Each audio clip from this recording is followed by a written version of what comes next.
आज मैं उस जगह हूँ जहाँ आज के युग के बच्चे शायद ऐसी जगहों को भूल चुके हैं। अगर हम बात करें हमारे दादा और पापा की, जो इन वीडियो को देखकर शायद उन्हें ये चीज़ें याद आ जाए।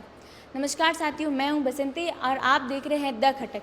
आज हम डाक ऑफिस के एक म्यूज़ियम में खड़े हैं, जहाँ हम दिखाएंगे कि किस तरीके से लाखों यहाँ टिकटें हैं, जहाँ हर तरीके की टिकटें, पुरानी से पुरानी टिकटें हम आपको बताएंगे कि कौन सी टिकट कब कहाँ कैसे लागू हुई थी।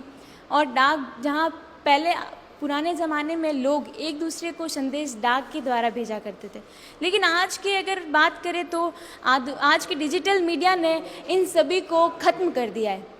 जैसे कि अब देखेंगे किस तरीके से पुराने अलग अलग डाक टिकट से पूरे म्यूज़ियम में सारी टिकटें होंगी, जिसकी पूरी जानकारी हम आपको बताएंगे। ये फिलातली ब्यूरो है, भारतीय डाक विभाग के द्वारा जनता को समर्पित। सर्वप्रथम ये फिलातली ब्यूरो 1984 में जोधपुर में स्थापित किया गया था। संपूर्ण भारत में कुल 86 फिलातली ब्यूरो है, जिसमें से राजस्थान में 3 वर्तमान में, एक जयपुर है, एक अजमेर है, एक जोधपुर है। फिलातली ब्यूरो में नए कॉमर्डिटी टिकट जारी होते हैं। जो भी टिकट नए टिकट होते हैं, चाहे पर्यावरण पे टिकट हो, चाहे पशु पक्षी पे हो, चाहे किसी प्रकार की महामारी जैसे कोविड आया तो कोविड पे टिकट जारी हुआ, जैसे कोई धार्मिक स्थल हो, जैसे राम जन्मभूमि का उद्घाटन हुआ तो उस पर भी टिकट जारी हुआ।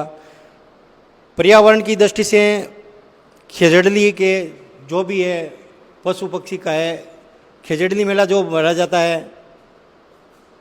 जो 108 जो विष्णु समाज में जो खेजड़ली पर्यावरण के लिए शहीद हुए थे, उनका भी टिकट जारी हुआ है। सोजत की मेहंदी है, उस पर भी ये टिकट जारी हुआ है। स्पेशल कवर भी होते हैं फिलातली ब्यूरो में, कवर होते हैं, ब्रोचर होते हैं, मनीचर सीट होती हैं। मनीचर सीट सभी टिकट जो अलग अलग होते हैं उनकी एक सामूहिक जो सीट तैयार की जाती है, उसे मनीचर सीट, MS सीट बोलते हैं। बच्चों की जिज्ञासा, बच्चों को उत्साहवर्धन के लिए भारतीय डाक विभाग के द्वारा ये फिलातली ब्यूरो बहुत ही अच्छा है। और स्कूलों से बच्चे यहाँ विजिट के लिए आते हैं। देश विदेश के सभी प्रकार के टिकट अलग अलग समय में भारत सरकार के द्वारा जारी किए जाते हैं। वो टिकट यहाँ पे आते हैं और इन टिकटों का ये संग्रह, फिलातली एक रुचि होती है टिकटों का संग्रह करने की, ये फिलातली ब्यूरो कहलाता है। और भारत में ये जोधपुर का फिलातली ब्यूरो बहुत ही अच्छा, बड़ा ही विस्तृत रूप से रंग बिरंगा, हमारे परम आदरणीय श्री सचिन किशोर जी, जो यहाँ पहले पोस्ट मास्टर जनरल PMG थे, अभी दिल्ली में DDG फिलातली है, उन्होंने इतना भव्य सुंदर फिलातली का ये बच्चों को उचित टिकटों के माध्यम से शिक्षा प्राप्त होती है। बड़े बड़े जो एग्ज़ाम कंपटीशन फाइट होते हैं, वो भी इस टिकटों के बारे में जानकारी हासिल करने के लिए RS है, IPS है, सभी तरह के जो कंपटीशन होते हैं उसमें भी टिकटों के माध्यम से वो अपना उज्जवल भविष्य बनाते हैं। बच्चे भी टिकट संग्रह करते हैं। हमारे यहाँ वर्तमान में कई बुजुर्ग लोग, जो जैसे आपको एक एग्जांपल दूँ, जो सरदार स्कूल में पढ़ते थे, हमारे अभी जो चीफ जस्टिस है अरुण बंसाली जी, वो भी हमारे फिलातली के इस मेंबर हैं, वो भी टिकट संग्रह करते हैं।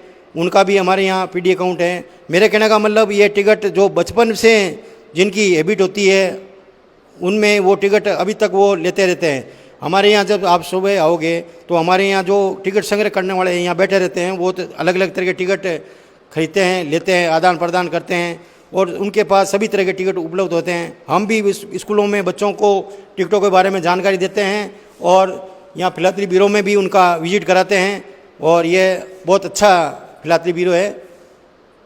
मेरा नाम तिलाराम टाक, फिलातली ब्यूरो इंचार्ज, प्रधान डाकघर, जोधपुर।